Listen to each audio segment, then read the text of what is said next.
Hi hello ಸ್ಪರ್ಧಾ ಮಿತ್ರರೇ, ಎಲ್ಲರಿಗೂ ನಮಸ್ಕಾರ.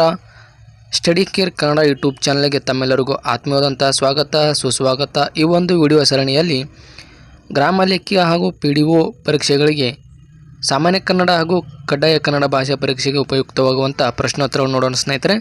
ಮೊದಲನೇ ಪ್ರಶ್ನೆ ಹೀಗಿದೆ ಸ್ನೇಹಿತರೆ, ಬೆರಳಿಗೆ ಕೊರಳ್ ನಾಟಕದ ಕರ್ತೃ ಯಾರು?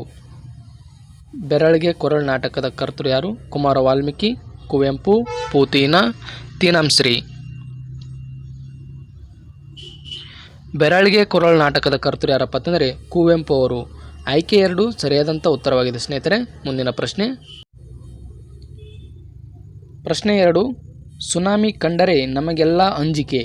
ಈ ವಾಕ್ಯದಲ್ಲಿ ಅಂಜಿಕೆ ಎಂಬುದು ಡ್ಯಾಶ್ ಆಗಿದೆ. ಕೃದಂತಾವಯ, ಕೃದಂತ ಭಾವನಾಮ, ತದ್ದಿತಾಂತ, ತದ್ದಿತಾಂತ ಭಾವನಾಮ. ಇಲ್ಲಿ ಅಂಜಿಕೆ ಅನ್ನೋದು ಸ್ನೇಹಿತರೆ ಕೃದಂತ ಭಾವನಾಮವಾಗಿದೆ. ಅಂಜುವುದರ ಭಾವ ಅಂಜಿಕೆ. ಆದ್ದರಿಂದ ಆಯ್ಕೆ 2 ಸರಿಯಾದಂಥ ಉತ್ತರ. ಪ್ರಶ್ನೆ ಸಂಖ್ಯೆ 3, ಹಾಲಿನಲ್ಲಿ ಸಕ್ಕರೆ ಇಲ್ಲ ಎನ್ನುವುದು ಡ್ಯಾಶ್ ವಾಕ್ಯವಾಗಿದೆ. ಕ್ರಿಯಾರ್ಥಕ ವಾಕ್ಯ, ವೈಶೇಷಿಕ ವಾಕ್ಯ, ಪ್ರಸ್ತಾವನಾ ವಾಕ್ಯ, ನಿಷೇಧಾರ್ಥಕ ವಾಕ್ಯ. ಹಾಲಿನಲ್ಲಿ ಸಕ್ಕರೆ ಇಲ್ಲ, ಇಲ್ಲಿ ಇಲ್ಲ ಅಂತಕ್ಕಂಥದ್ದು ನಿಷೇಧಾರ್ಥಕವನ್ನು ಸೂಚಿಸುವುದರಿಂದ ಇದು ನಿಷೇಧಕ ವಾಕ್ಯವಾಗಿದೆ ಸ್ನೇಹಿತರೆ, ನಿಷೇಧಾರ್ಥಕ. ಆಯ್ಕೆ 4 ಸರಿಯಾದಂಥ ಉತ್ತರ. ಗುಂಪಿನಲ್ಲಿರುವ ಕನ್ನಡ ಪದ ಯಾವುದು? 4ನೇ ಪ್ರಶ್ನೆ, ಗುಂಪಿನಲ್ಲಿರುವ ಕನ್ನಡ ಪದ ಯಾವುದು? ಆಕಾಶ, ಸ್ನಾನ, ಮುಖ, ಸಿಹಿ. ಇಲ್ಲಿ ಗುಂಪಿನಲ್ಲಿರ್ತಕ್ಕಂಥ ಕನ್ನಡ ಪದ ಯಾವುದಪ್ಪ ಅಂತಂದರೆ ಸಿಹಿ ಅಂತಕ್ಕಂಥದ್ದು.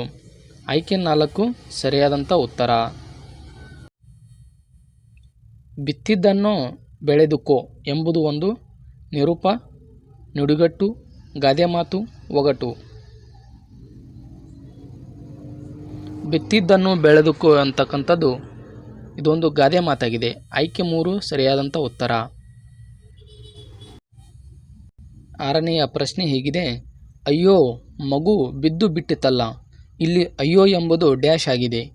ಅನುಕರಣಾವಯ, ಸಂಬಂಧ ಸೂಚಕಾವಯ, ಸಾಮಾನ್ಯಾವಯ, ಭಾವ ಸೂಚಕಾವಯ. ಅಯ್ಯೋ ಎಂಬುದು ಇಲ್ಲಿ ಭಾವ ಸೂಚಕವಾಗಿದೆ. ಅಯ್ಯೋ ಮಗು ಬಿದ್ದು ಬಿಟ್ಟಿತಲ್ಲ, ಇಲ್ಲಿ ಅಯ್ಯೋ ಎಂಬುದು ಭಾವ ಸೂಚಕ ಅವಯ. ಆಯ್ಕೆ 4 ಸರಿಯಾದಂಥ ಉತ್ತರ. ಮತ್ತೆ ಮತ್ತೆ ಎಂಬ ಪದ ಡ್ಯಾಶ್ ಆಗಿದೆ. ಜೋಡುನುಡಿ, ಅನುಕರಣಾವಯ, ದ್ವಿರುಕ್ತಿ, ತಪ್ಪು ಬಳಕೆಯಾಗಿದೆ. ಇಲ್ಲಿ ಮತ್ತೆ ಮತ್ತೆ ಅಂತಕ್ಕಂಥದ್ದು ದ್ವಿರುಕ್ತಿಯಾಗಿದೆ. ಆಯ್ಕೆ 3 ಸರಿಯಾದಂಥ ಉತ್ತರ. ಗಾಳಿಗೆ ಗುದ್ದಿ ಮೈ ನೋಯಿಸಿಕೊಳ್ಳು ಎಂಬುದು ಒಂದು ನುಡಿಗಟ್ಟಾಗಿದೆ, ಒಗಟು, ಗಾದೆ ಮಾತು, ನಿರೂಪ.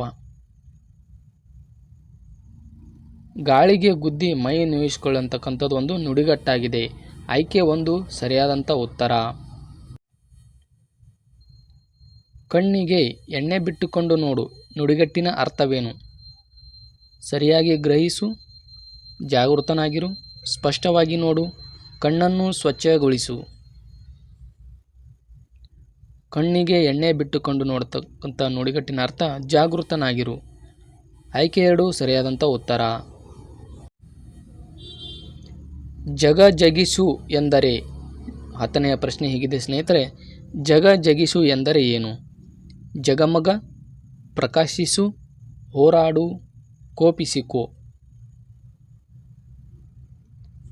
ಜಗ ಜಗಿಸು ಎಂದರೆ ಪ್ರಕಾಶಿಸು ಎಂದರ್ಥ. ಆಯ್ಕೆ 2 ಸರಿಯಾದಂಥ ಉತ್ತರ. 11ನೇ ಪ್ರಶ್ನೆ ಹೀಗಿದೆ, ಕುಂಟಿ ಎಂಬುದು ಅಂಕಿತನಾಮ, ರೂಢನಾಮ, ಸರ್ವನಾಮ, ಅನ್ವರ್ಥಕ ನಾಮ.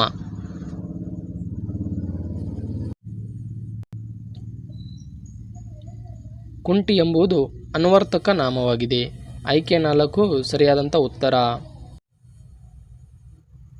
ದಗ ದಗ ಎಂಬುದು ಸಾಮಾನ್ಯಾವಯ, ಅನುಕರಣಾವಯ, ನಿಪಾತಾವ್ಯಯ, ಅವಧಾರಣ ಅವ್ಯಯ. ದಗ ದಗ ಎಂಬುದು ಅನುಕರಣ ಅವ್ಯಯ. ಆಯ್ಕೆ 2 ಸರಿಯಾದಂಥ ಉತ್ತರ. 13ನೇ ಪ್ರಶ್ನೆ, ಪರ್ವ ಎಂದರೆ? ಉತ್ಸವ, ಪರುವು, ಪರ್ವತ, ಪರುಸ.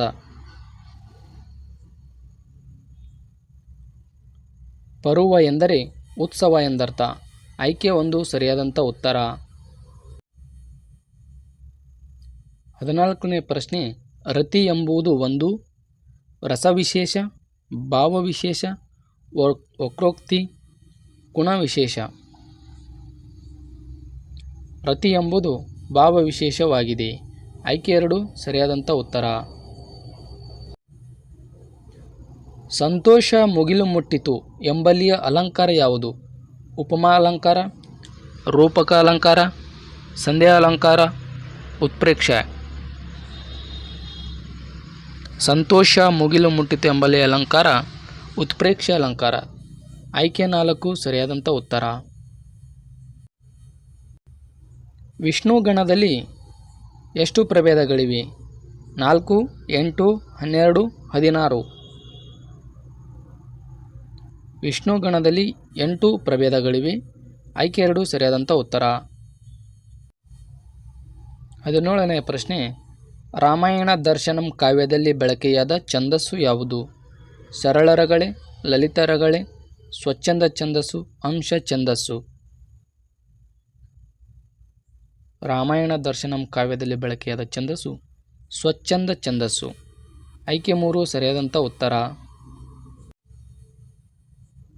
100 ಎಂಬ ಪದದಲ್ಲಿ ಯಾವ ಸಂಧಿ ಇದೆ?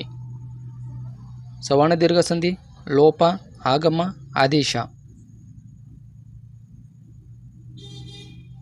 ಇದಕ್ಕೆ ಸರಿಯಾದಂಥ ಉತ್ತರ ಲೋಪ ಸಂಧಿ. ಆಯ್ಕೆ 2 ಸರಿಯಾದಂಥ ಉತ್ತರ. ಕುಸುಮಬಾಲೆಯ ಕರ್ತೃ ಯಾರು? ಪೂತಿ ನರಸಿಂಹಾಚಾರ್, ನರಸಿಂಹಸ್ವಾಮಿ, ಜಿ.ಎಸ್. ಶಿವರುದ್ರಪ್ಪ, ದೇವನೂರು ಮಹಾದೇವ. ಕುಸುಮಬಾಲೆಯ ಕರ್ತೃ ಯಾರಪ್ಪ ಅಂತಂದರೆ ದೇವನೂರು ಮಹಾದೇವ. ಆಯ್ಕೆ 4 ಸರಿಯಾದಂಥ ಉತ್ತರ. 20ನೇ ಪ್ರಶ್ನೆ ಹೇಗಿದೆ ಸ್ನೇಹಿತರೆ, ಚಂದ್ರಶೇಖರ್ ಕಂಬಾರರಿಗೆ ಕೇಂದ್ರ ಸಾಹಿತ್ಯ ಅಕಾಡೆಮಿ ಪ್ರಶಸ್ತಿ ದೊರಕಿಸಿಕೊಟ್ಟ ಕೃತಿ ಯಾವುದು? ಸಿರಿ ಸಂಪಿಗೆ, ಕರಿಛಾಯೆ, ಬೆಳ್ಳಿ ಮೀನು, ಸಾವಿನ ನೆರಳು.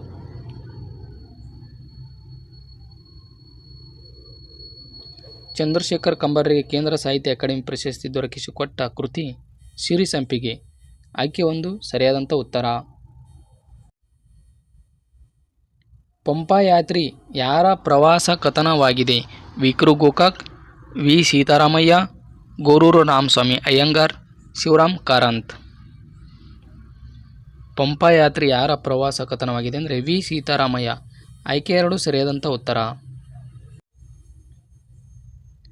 ನವನೀತ ಎಂದರೆ ನೀತಿ, ಹೊಸ ನೀತಿ, ಹೊಸದು, ಬೆಣ್ಣೆ.